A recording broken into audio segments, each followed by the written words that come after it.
देखिए दोस्तों, ये एक मार्केट का लोकल किट है जो चाइना किट कहा जाता है, जिसका अंदर डबल 8 आईसी है और इसका जो बॉटम स्विच और सेंसर इसका अंदर ही है।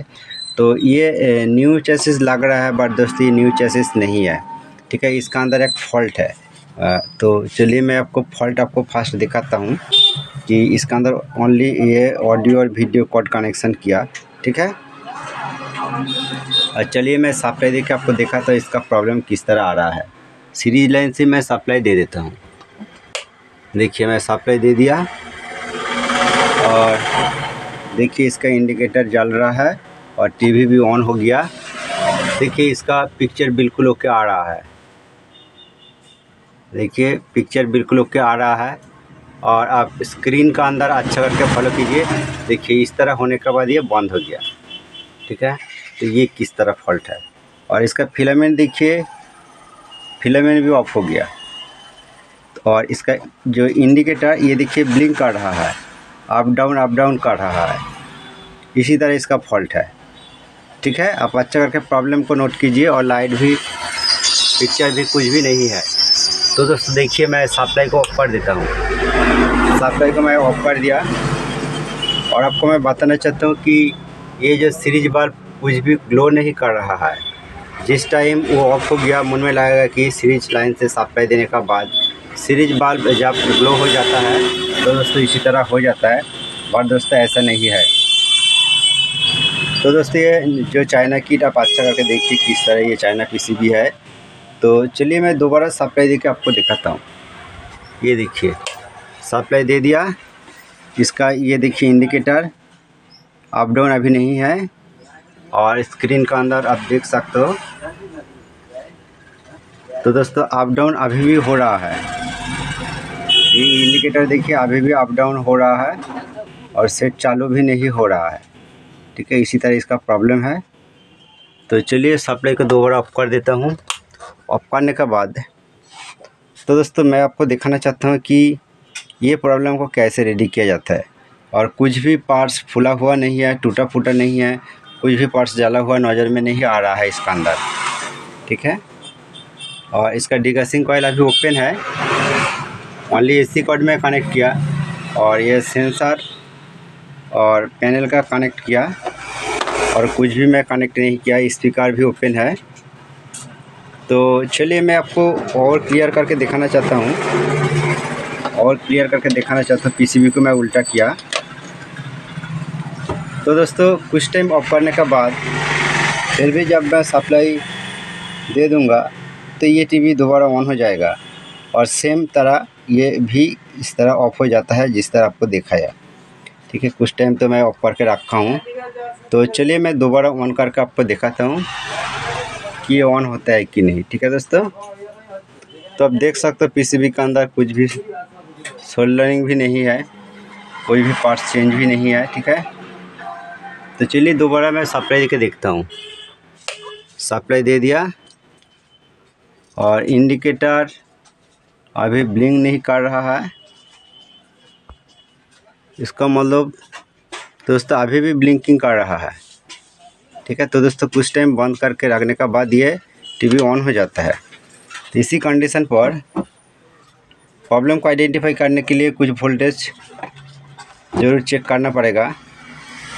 फर्स्ट इसका 110 वोल्ट ये जो लाइन है इसका अंदर वोल्टेज देखिए 26 वोल्ट वोल्टेज ड्रॉप हो गया। तो उसका बाद ये जो रेगुलेटर सेक्शन का सप्लाई वोल्ट 5 वोल्ट हो गया, ये ड्रॉप हो गया। तो दोस्तों सॉरी, ये वर्टिकल का सप्लाई और ये रेगुलेटर सेक्शन का सप्लाई 2.2 हो गया। और ये साउंड आईसी का सप्लाई ये 2.5 वोल्ट हो गया। मतलब इसका पूरा सप्लाई ड्रॉप हो गया। ठीक है दोस्तों, इसी तरह इसका प्रॉब्लम है। तो चलिए मैं सप्लाई को ऑफ कर देता हूँ। सप्लाई को ऑफ करके फास्ट क्या देखना पड़ेगा। इसी तरह जब प्रॉब्लम आएगा फर्स्ट जीएसटी सप्लाई को ओपन करना पड़ेगा। ये जीएसटी सप्लाई है, सप्लाई को ओपन करके एक डैमी लोड मतलब 100 वाट लैम्प मतलब बल्ब लगा के देखना पड़ेगा कि ये कंटिन्यू ऑन रहता है कि नहीं। ठीक है, और उसके बाद अलग अलग इसका जो सप्लाई रहता है सब कुछ स्टेप बाय स्टेप चेक करके देखना पड़ेगा, ठीक है।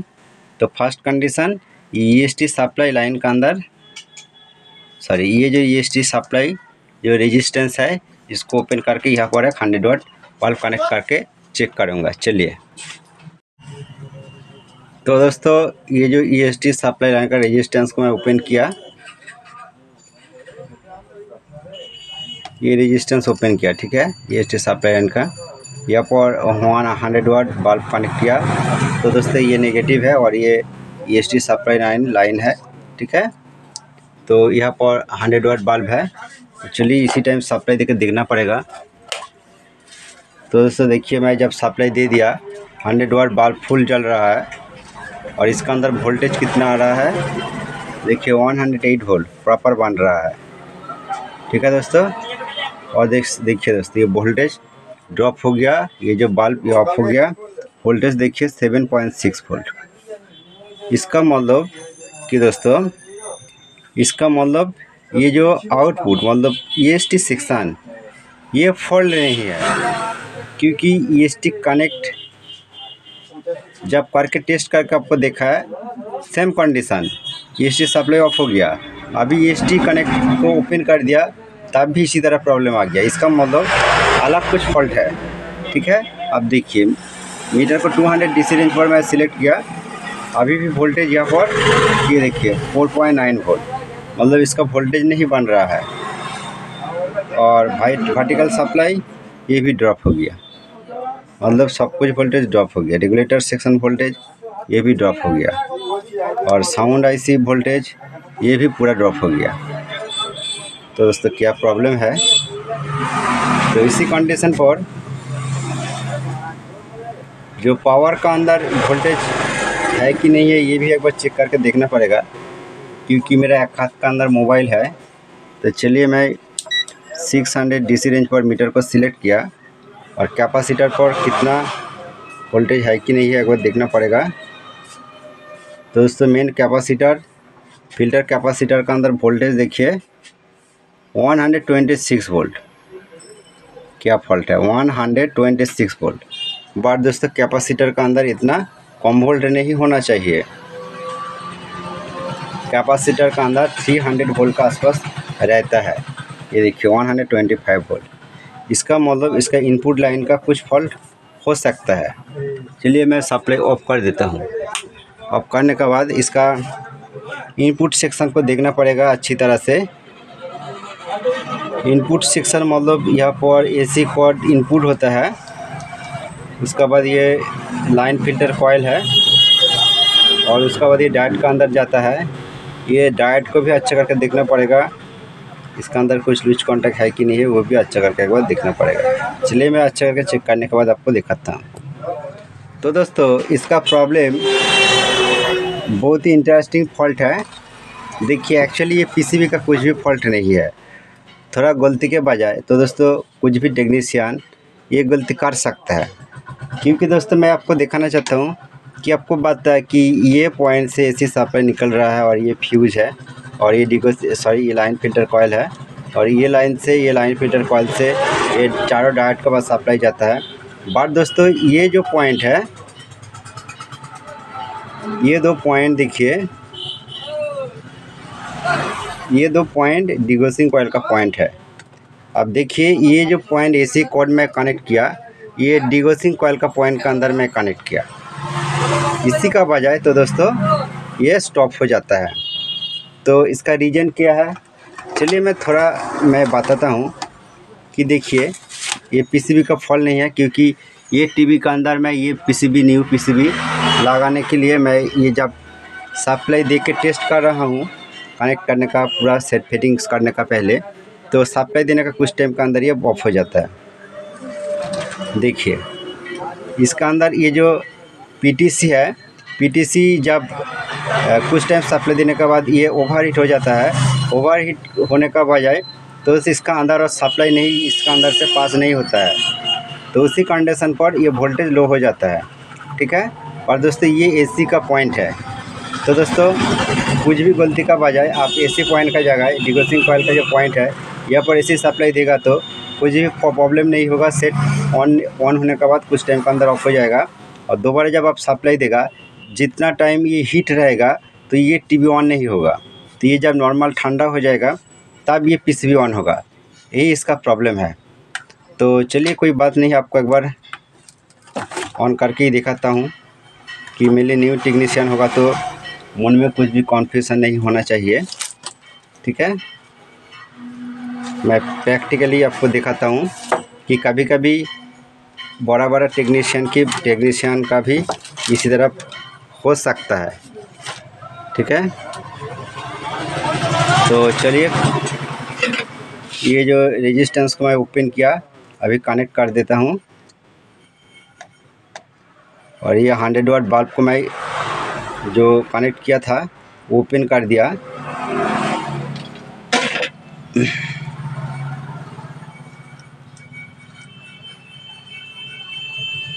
चलिए दोस्तों, ये जो EST सप्लाई रेजिस्टेंस ओपन करके टेस्ट कर रहा हूँ। अभी EST सप्लाई रेजिस्टेंस को कनेक्ट कर देता हूँ। ठीक है, कनेक्ट कर दिया। और चलिए मैं आपको सप्लाई देके एक बार दिखाता हूँ।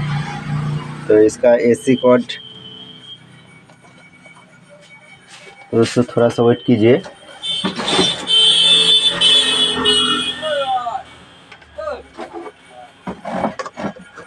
सीरीज लाइन से ही मैं सप्लाई दे दिया।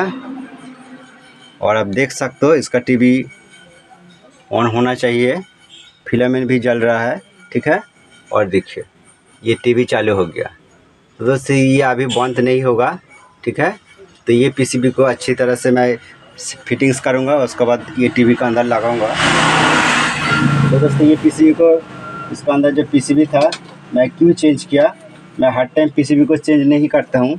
तो मैं आपको दिखाना चाहता हूँ, ये इसका पुराना वाला पीसीबी है। और आप देख सकते हो ये पीसीबी का अंदर कितना ये मतलब चूहा इसका अंदर चला गया।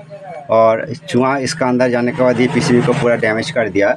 इसीलिए ये पीसीबी को मैं चेंज कर रहा हूँ, क्योंकि ये कुछ दिन का बाद ये पीसीबी फॉल्ट हो जा रहा है। इसीलिए दोस्तों ये पीसीबी को मैं चेंज कर रहा हूँ। अब देख सकते हो क्या कितना गंदगी पीसीबी है। तो चलिए कोई बात नहीं, अभी देखिए टीवी चल रहा है और वोल्टेज, चलिए अभी इसका सब कुछ वोल्टेज नॉर्मल है। आपको वोल्टेज भी एक बार चेक करके दिखाना चाहता हूँ। मीटर को चलिए 200 DC रेंज पर सिलेक्ट कर दिया। और अभी EST सप्लाई कितना है देखिए, 107 वोल्ट। और ये जो वर्टिकल सप्लाई 25 वोल्ट प्रॉपर आ गया। और रेगुलेटर सेक्शन सप्लाई 11 वोल्ट ये प्रॉपर आ गया। और साउंड IC का सप्लाई ये देखिए 15 वोल्ट प्रॉपर आ रहा है। और कुछ भी ये बंद नहीं हो रहा है। तो दोस्तों ये वीडियो के अंदर जो इन्फॉर्मेशन शेयर किया, मेरे लिए न्यू टेक्नीशियन होगा तो ज़रूर थोड़ा सा कुछ नॉलेज मिल जाएगा। थैंक यू दोस्तों ये वीडियो फुल वॉच करने के लिए।